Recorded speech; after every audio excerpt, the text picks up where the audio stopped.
Yeah.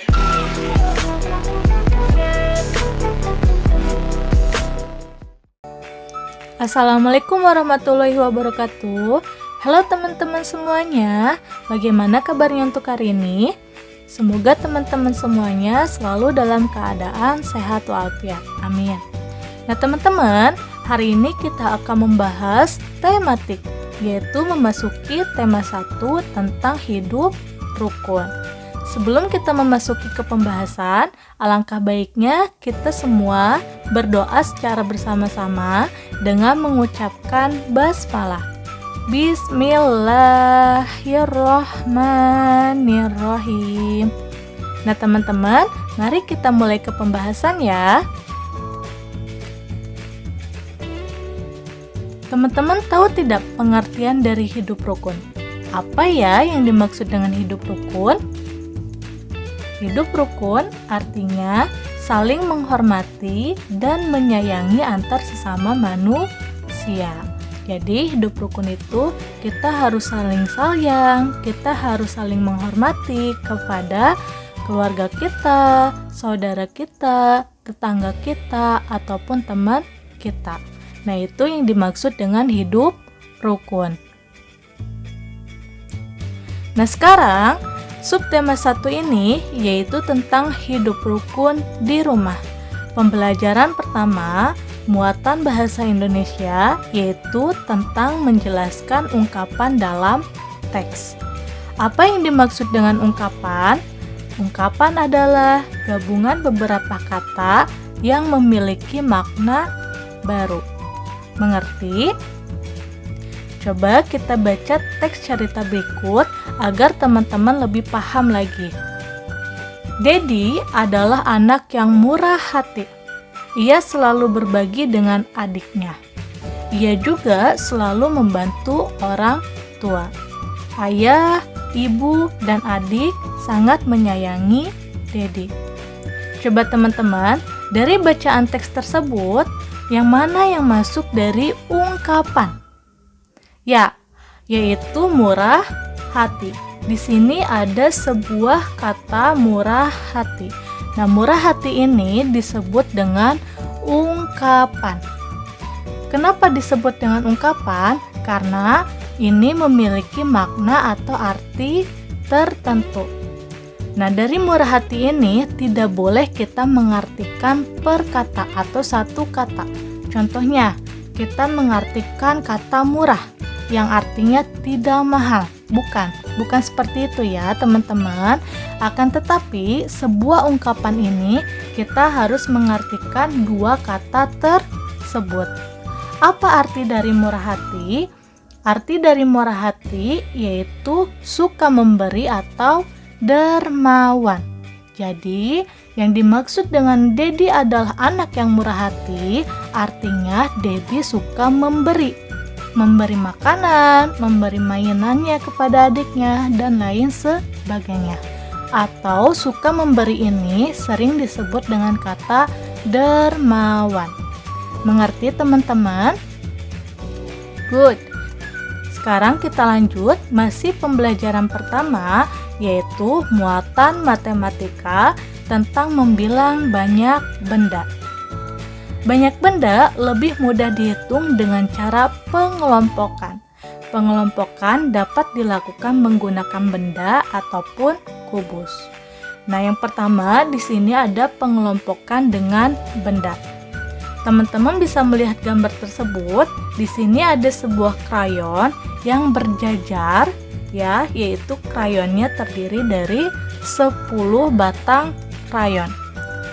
Nah, gambar ini belum dikelompokkan atau belum diikat menjadi satu. Maka kita mengelompokkan yaitu dengan mengikatnya agar menjadi satu. Jadi 10 batang krayon ini diikat maka menjadi sebuah kelompok. Kita lanjut ke contoh yang kedua, yaitu pengelompokan dengan kubus. Nah, di sini ada kubus satuan. Nah, ini kubusnya hanya terdiri dari satu. Kalau satu berarti belum disebut dengan kelompok.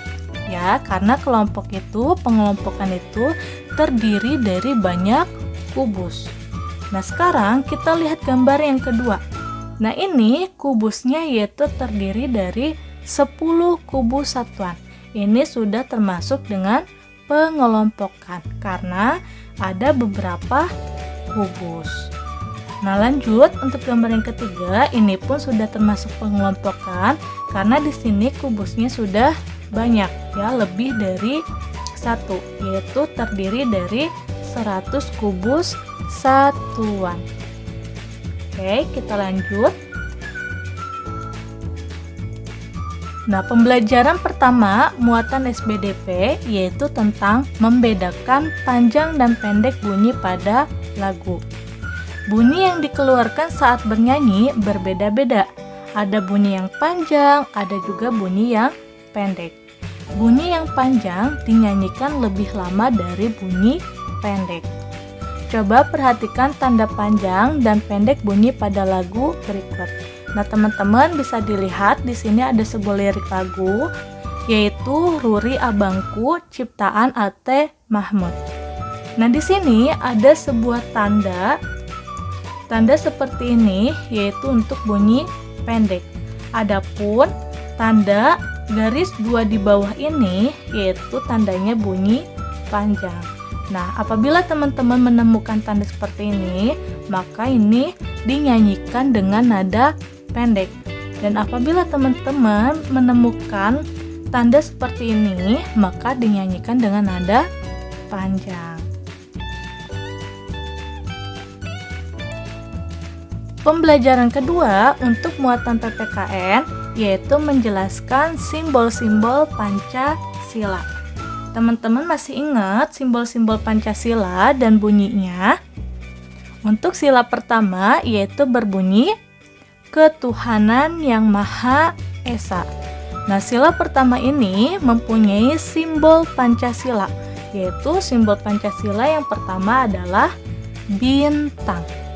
Teman-teman bisa memperhatikan gambar Garuda Pancasila ini, yaitu disebut dengan lambang negara Indonesia.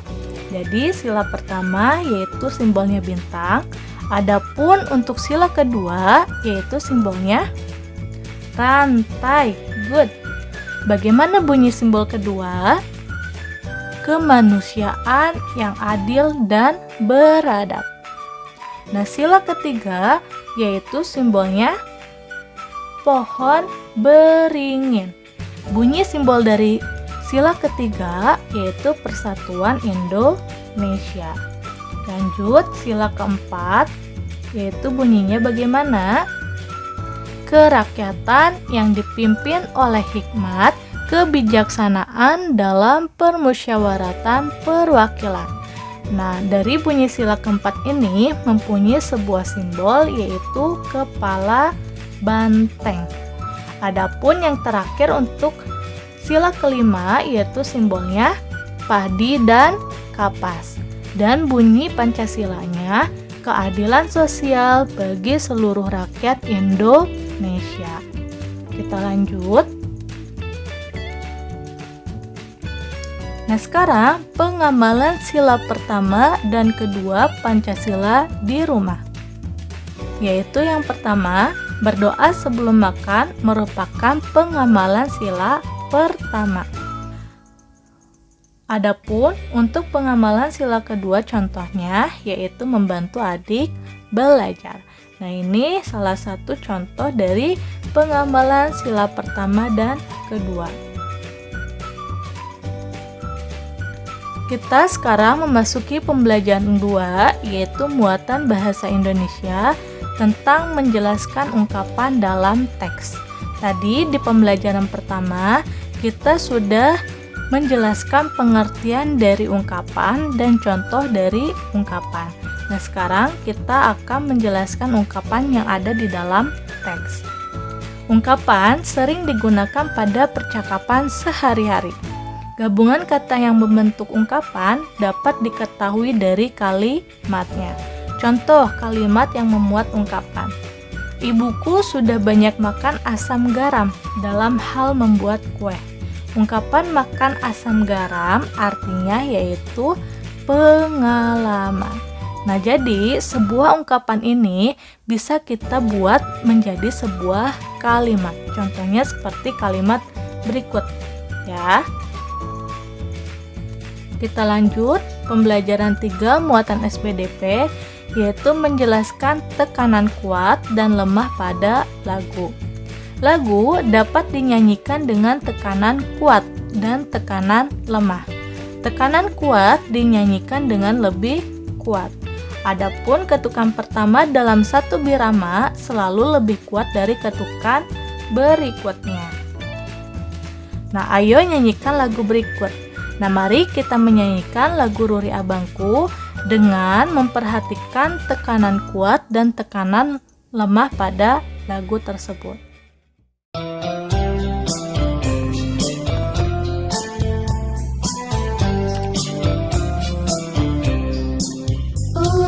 Adalah abangku, rajin dan senang belajar, dengan menyandang kaki bahu, riang menuju sekolah, berhitung, menulis, membaca, tak lupa diulang di rumah. Ingin aku pun demikian, serajin Ruri abangku.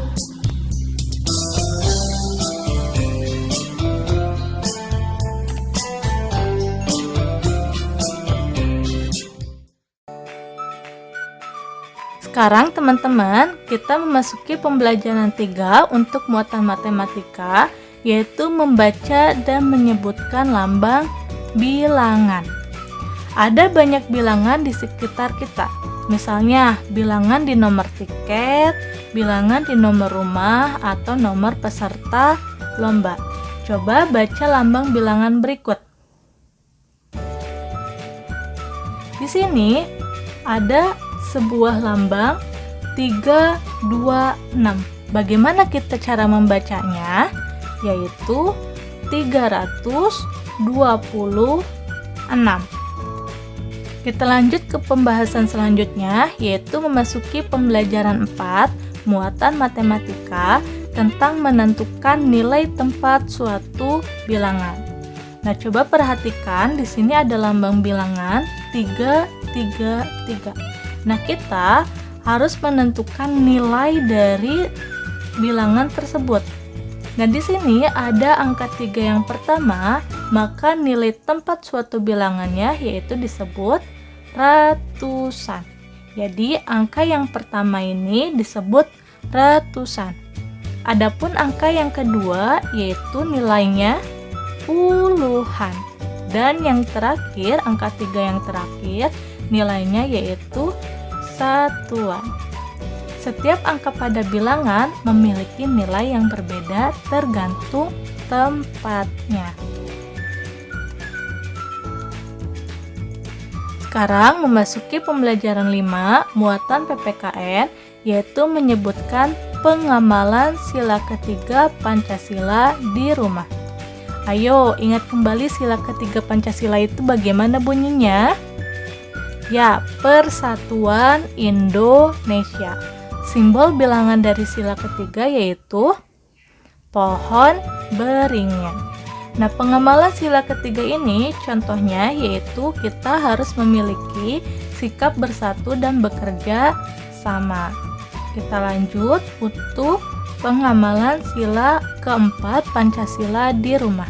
Salah satu contohnya yaitu menghargai pendapat ayah, ibu, dan adik saat berdiskusi. Kedua, bermusyawarah untuk mengambil keputusan.